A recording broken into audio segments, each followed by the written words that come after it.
नमस्कार दोस्तों, आज हम शुरू करें लेक्चर नंबर 50। आज के पीपीटी में हमको इतना मजा आने वाला है क्योंकि आज के वर्ड को हम सभी करने वाले हैं पिक्चर फॉर्म में। चलिए, तो यदि आपसे पहले के लेक्चर को नहीं देखें तो आपसे जाकर अवश्य देख लें, क्योंकि आपके लिए हम word by word, word to word क्या कर रहे हैं, हम लोग आगे बढ़ रहे हैं, क्रम से बढ़ रहे हैं, क्योंकि हम चाहते हैं एक भी वर्ड ना छूट पाए। क्योंकि यदि हम शुरू किए तो उसको खत्म करना ही मेरा जिम्मेदारी है, क्योंकि आपका आशा और विश्वास पे हमें फॉलो करना है, क्योंकि आपके साथ नाइंसाफ़ी करने से मेरा नुकसान होने वाला है और साथ ही साथ आपको भी होने वाला है। ठीक है, चलिए हम लोग शुरू कर रहे हैं। यदि आप ध्यान से नहीं देखें तो आपसे जाकर अवश्य देख ले सभी लेक्चरों को ध्यान से। चलिए हम लोग शुरू करते हैं। ये सेक्शन आता है आपका 1352 से लेकर 1370 तक, जो क्या है आज पार्ट 50। कितना है? पार्ट 50 है। और आप देख रहे हैं अक्षर ज्ञान यूट्यूब चैनल पे, ठीक ना। चलिए, आज का वर्ड आता है पहला ओमनीवोरस। क्या आता है? ओमनीवोरस। ओमनीवोरस में क्या होता है? An animal or person that eat both plant and meat. मतलब कि वैसा व्यक्ति, वैसा एनिमल या व्यक्ति जो पेड़ पौधा भी खाता हो, साग सब्जी भी और मांस भी खाता है, डेट इज कॉल्ड ओमनीवोर कहलाता है। ठीक है ना। नेक्स्ट वर्ड आता है ओमनीवोरस। मतलब ये सर्वाहारी, ये क्या एजेक्टिव है? Eating both plant and meat, मतलब जो प्लांट और मीट दोनों खाता हो, डेट इज कॉल्ड ओमनीवोरस कहलाता है। नेक्स्ट आता है ओपेक। ओपेक में क्या आता है? अपारदर्शी, यानी that through which light can not passes. यहाँ पे आप देख रहे हैं टॉर्च जल रही है, ये यहाँ से लाइट पास हो रही है, नहीं हो रही, मतलब यहाँ से क्या ये रिफ्लेक्ट कर रही है, मतलब इसके पार लाइट नहीं जा रही है। मतलब क्या ये ओपेक है? क्या ये एक अपारदर्शी है, मतलब कि लाइट को आर पार नहीं जाने देने वाला वस्तुएं अपारदर्शी कहलाती है, ओपेक। नेक्स्ट आता है ऑफ्यू सॉरी ऑफिडियोफोबिया। क्या कहते हैं? ऑफिडियोफोबिया। ऑफिडियोफोबिया मतलब होता है an extreme fear of snake. मतलब कि किसी भी व्यक्ति को सांप से क्या लगना, बहुत डर लगना, उसे क्या बोलते हैं? ऑफिडियोफोबिया। मतलब किसी के दिमाग में सांप को सोच के डर लग जाता है, उसे बोलते हैं ऑफिडियोफोबिया बोलते हैं। नेक्स्ट आता है ऑफियोलॉजी। कहते हैं ऑफियोलॉजी में होता है सांपों का अध्ययन, यानी द स्टडी ऑफ स्नेक। यहाँ पर देख रहे हैं कि ये सांप की जो बनावट है, जो सांप का जो रेवोल्यूशन हुआ, जो सांप जो जिस कैटेगरी में है उसके बारे में अध्ययन करना क्या कहलाता है? ऑफियोलॉजी कहलाता है। ठीक है ना। तो आप बोलिएगा आज का जो हम पीपीटी लाए हैं, इससे आपको फ़ायदा हो रहा होगा और साथ ही आपको आज के वीडियो में आनंद आ रहा होगा, क्योंकि हम साथ में पिक्चर के साथ पढ़ रहे हैं, क्योंकि पिक्चरियस मेमोरी ज़्यादा एक्टिव होती है लर्निंग के लिए। ठीक है ना।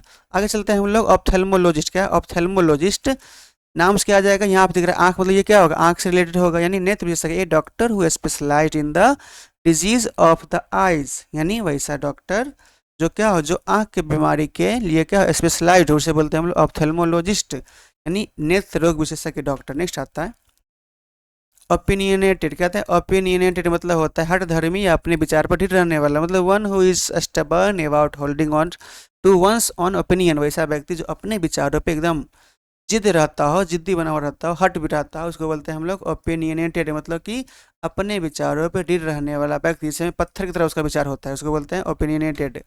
नेक्स्ट आता है, नेक्स्ट वर्ड है ऑप्रीब्रियम। क्या आता है? ऑप्रीब्रियम।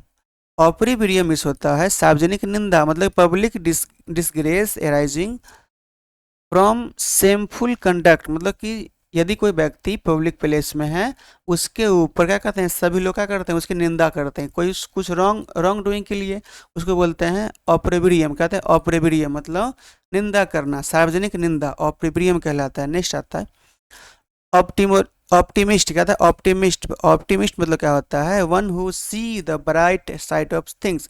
वैसा व्यक्ति जो किसी भी चीज़ों में उसके राइट साइड, मतलब कि होने वाले संभावनाओं को देखता है, उसको क्या बोलते हैं हम लोग? ऑप्टिमिस्ट। मतलब आशावादी व्यक्ति। क्या बोलते हैं?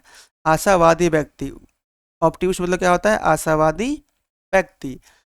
ऑप्टिमिस्ट मतलब हमें तक कि सूरज की किरण, क्या आशा की किरण आती है रोज सुबह सुबह। नेक्स्ट आती है, यदि आप इस चैनल को सब्सक्राइब कर ले, क्योंकि आज का लेक्चर बहुत मज़ेदार हो रहा है, क्योंकि हम वर्ड के साथ सभी को वर्ड को पढ़ रहे हैं।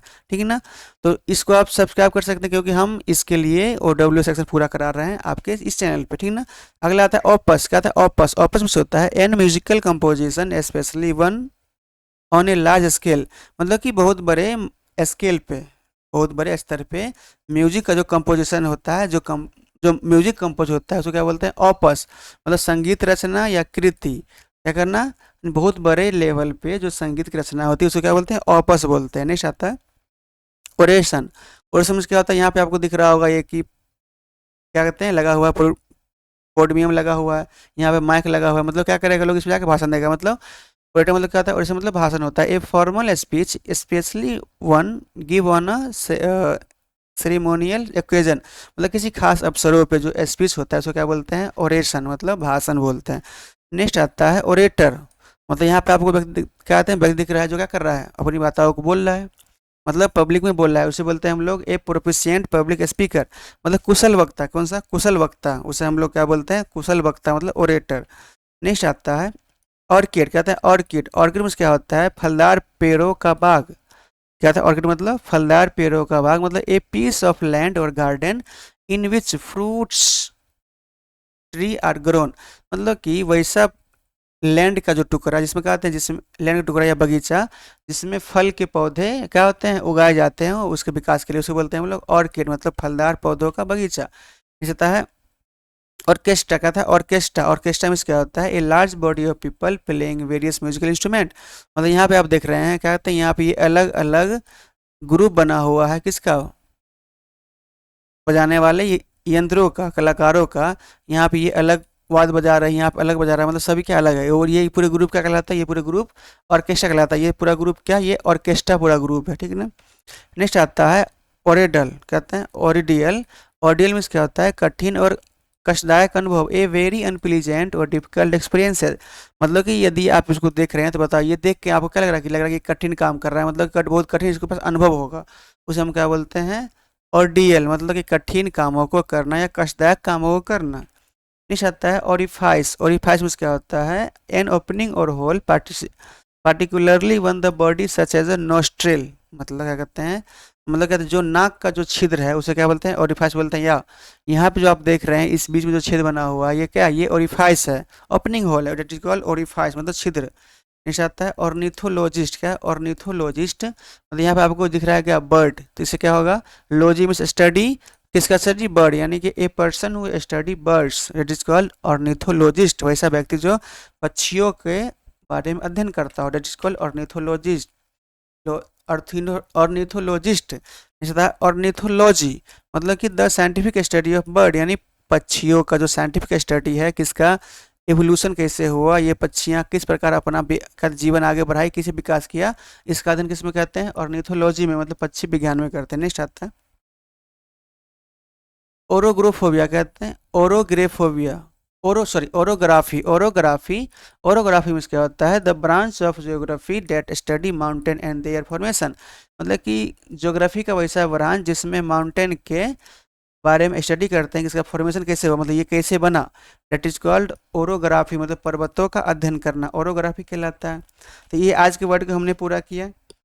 आप अभी तक समय दिए तो बहुत बहुत धन्यवाद देखने के लिए, और आगे आने वाले अपडेट को मिस न करें, जिसके लिए आप क्या कर सकते हैं, चैनल को सब्सक्राइब कर सकते हैं और अपने दोस्तों को शेयर कर सकते हैं, क्योंकि आपका एक प्रयास मेरे लिए मोटिवेट का काम करती है। और यदि आपको कोई कमी भी दिखाई दिया हो तो आप कमेंट बॉक्स आपके लिए खुला हुआ, जो मन करे आप उसमें टाइप कर सकते हैं, ताकि उस पर हम लोग विचार विमर्श करके आगे कुछ बेहतर करने का प्लान करें।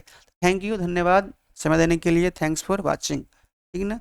यदि आप नहीं जुड़े हैं तो आप अवश्य जुड़ जाएँ, ठीक ना। Thank you.